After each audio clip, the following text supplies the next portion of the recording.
And for Off the Block, I'm Vinglipes, and we are now joined by Donan Cruz, the head coach of Ball State men's volleyball, as big preseason news came out earlier this week as the Cardinals were the unanimous favorite to win the MIVA championship in the upcoming year. So, Coach, I guess let's start right there. You guys are definitely the top team, the team people are circling on their calendar when they play. How are you all adjusting to having that bullseye on your back? We're just really excited about being able to start our season here on January 3rd. So, we play in a tough conference, and I respect our coaches in our league, and that you get to coaching for a while. You just kind of realize some of those preseason stuff is just part of the process, and we're excited. We think our group is working hard right now, but I've had a chance to get out and see a few of our other conference opponents, and we're not the only team that looks really good there. So I'm excited to see the level of play in the MIVA. I think we're going to be a conference that makes some noise outside of our non-con play early in January. So excited to see what we all can do, but always fun for the program and the guys to see some things like that, but it's just more about the excitement of starting the season. Coach, I got to ask you about your pin hitters. Mr. T comes back, Rogers comes back. You add a dynamic Oppo as well. Can you just talk about the depth that you're going to have at your pins this season? Yeah, I think we're a year older again, adding Ajay to our roster and our team has been exciting for our group. He's got experience in the league, and he understands what it's like to travel to the universities that we compete against, and to bring a guy in as poised and well-demeanored on the court as he is, I think is going to help us out. And he's helped raise the level in the gym, most especially on the right side of the court. T and Pat, along with our other pins, its training has been at a really high level and has forced guys to show up every day to be really good. So, Pat had a nice summer with the national team, doing some fun things, and I think he's really done a good job of carrying that leadership into the gym this fall.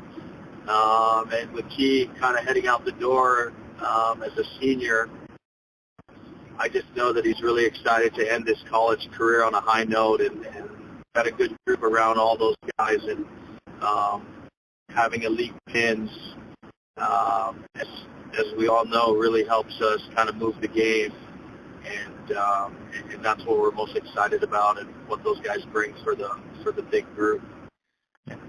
And, Coach, I do want to ask about Pat really quick, because I know one of the big storylines towards the end of last season was his health. Last time people saw you guys try to come back in the conference tournament, just wasn't able to happen. How is his health doing right now? Yeah, he's healthy. He's right back to where he was when he was feeling good and 100%. But injuries are just a part of the game, and we tried our best to kind of navigate without him, and I thought we did a good job. We just everyone is trying to win, so when you're faced with that and you don't have all your guys, it's not an excuse to kind of not figure in other ways to be successful. And we're excited that he's back and in a good place. So healthy and moving well, jumping well. And I'm excited because he's a guy that one of his big goals coming in to Ball State was working on his strength and conditioning, and I think he's made a massive jump in that department, and I'm just happy for him and kind of the work he's been putting in the weight room and in the gym. And, Coach, I want to ask you about your setters. Last year you were breaking in 2 new setters. How valuable is that to have? Now you got setters that are coming back who have had multiple years of experience in the program. Yeah, we're excited about Lucas and Griffin. and Peter. I think they all have a different style of volleyball that they could bring to the court at any given time. And, you know, Lucas being new to the team, new to the U.S. last year, I think he had to adjust and try to learn the style of play, not only in our team, but how to defend the style of play that is played in Division I volleyball. And I think we're going to probably see a lot of really good games from an experience standpoint from him particularly. And there's not one position you want to have shallow depth in, and we're happy that we got three guys that I think can do the job. Yeah. Coach, we've talked about the players, but one of the big additions that people are going to see this year is going to be the court itself, the new TerraFlex that you all are rolling out. How important was that for you to get that in your arena to continue to have top-notch facilities? Exciting stuff for us.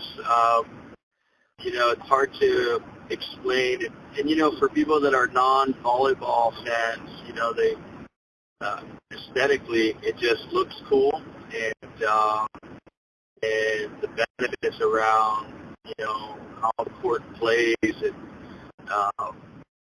ability to be a little bit more agile and pursuit for balls that, you know, most players, and not just for ourselves, but our opponents, you know, you saw it on our women's team, being able to play on the floor all fall. But yeah, it's a great addition for us. There's a handful of Division I programs that have that piece of equipment in their facilities, and for us to be able to be one of, you know, a handful, I think it's just great for men's volleyball, and I think maybe that opens the door for conversations in other athletic departments for them to consider, you know, kind of bring that in-house. So excited for our men's volleyball fans to come out, check out the court, but man, it is, it looks good, but it also plays good. Yeah. Coach, I want to ask you about your schedule. You got BYU coming to your place. You're traveling out to Hawaii. How important do you feel that these non-conference matches are going to be for you all, not only to prepare you for the MIVA tournament, but also put you in position when it comes to the NCAAs and making a case, if need be, an at-large bid or even seeding for the NCAA tournament because you've won the MIVA? Yeah. You know, for me, it's always been about the philosophy behind scheduling good teams and teams that are year in, year out will always have competitive groups, you know.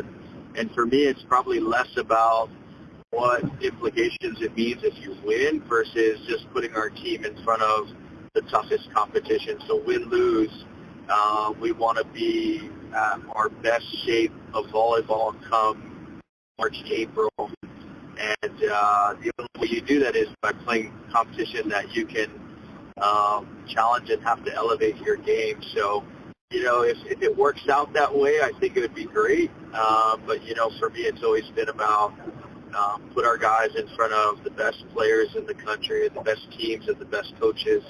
And I feel like we've made a really strong effort with our schedule this year. And scheduling is tough. You know, it's not easy to get align stars with all the teams that you want, and sometimes it's cost dependent, sometimes it's just the way it works out, but we've been able to kind of build some strong relationships with, as you see, Hawaii, and we got a good thing going, I think, kind of moving ahead with Stanford, and of course BYU, and with those partnerships, I think for us, we're going to continually see that, and it's just to put Ball State in the group of teams that I think we belong against, and a lot of them you see on our schedule. Yeah. Coach, one of the other stories this off season was you being appointed to the AVCA Board of Directors as the men's volleyball D1, D2 rep. And I want to ask, what are you hoping that you can bring to that AVCA board? Yeah, I'm excited about the opportunity and really humbled by being appointed in that role.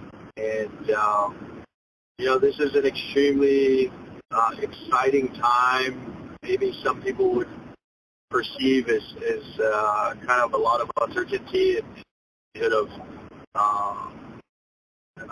chaos around NCAA Division I sports, most especially. And for me, I kind of look at this as a great opportunity to be a voice and an advocate for the things that are going to continue to move the dial for men's volleyball. I don't quite know what all that entails, but I think a big part of that is kind of keeping my ear to the ground and having good conversations with our head coaching body and trying to do my best in kind of being a sounding board and then being a voice for our coaching body in circles or at tables that maybe could really impact some change. And yeah, it's a crazy time for us, and a lot of things can maybe go upwards for men's volleyball if we kind of approach it and have a good creative thinking behind it. And with that being said, do you want to talk about one topic? Because I know one thing that's come up this offseason has been the roster cap limits that we're seeing some teams beginning to implement. And just talking to your peers, what's been the conversation about that and the implications that could have on men's volleyball, both positive or negative? Yeah, it's a tough position for current athletes and recruits that are either 25 and sort of 26 class too in some way. But all of this is dependent on your athletic department, your conference, and sort of what direction they go. And those are probably some really big picture conversations that each athletic department is having as we speak. For us, we're one of the programs that are going to move to a roster of 18, and that's happening by the fall 2025. To me, one of the immediate positives is that while there's less opportunities on the Division I roster, because a lot of us carry more than 18, we're carrying 23 right now. We're typically at 21. For every guy that's not on our roster above 18, that's an opportunity for a really quality, high-level volleyball player to maybe be at a program that they probably were not because they were the 21st guy in our team. And I think that's going to really raise the level of play in the collegiate game. I think it's going to create more competitive rosters and continue to grow the game from that sense. And it's just any time you're trying to put limitations on the teams, that's a perceived negative. But I think as we kind of keep progressing forward, we're going to figure out where men's volleyball falls in this new landscape. And like I said, I think there's a bright future. We just got to kind of let some things play out and see where we could find a good opportunity for us to keep growing. And Coach, on that note, final question, we'll kind of wrap up on this. Anytime there is uncertainty in the future, changes, it's always important to have that support from your athletics department, which I know you have at Ball State. So just want to ask, how beneficial has that been, the support that you've received from administration as you continue to grow this program? Yeah, I think our AD is committed to being someone that leads the way for men's volleyball and utilizing the things that we do internally to maybe help promote how other athletic departments can structure and actually have an athletic team that is a positive addition to the campus community. And we've figured that out for since the 60s. So we want to continue to do that, and it just makes our program strong and sustainable. And but I think the biggest value is how do we then help other programs that are maybe struggling to take a look at what we're doing and learn from that. And I think that's something our AD is open to doing. That's something we're open to doing. And as long as we can have that amongst not just Division 1, 2 programs, but across the board at any level. I think that kind of mentality has to be the way we approach men's volleyball in the U.S. because it's the only way we're going to keep it rolling.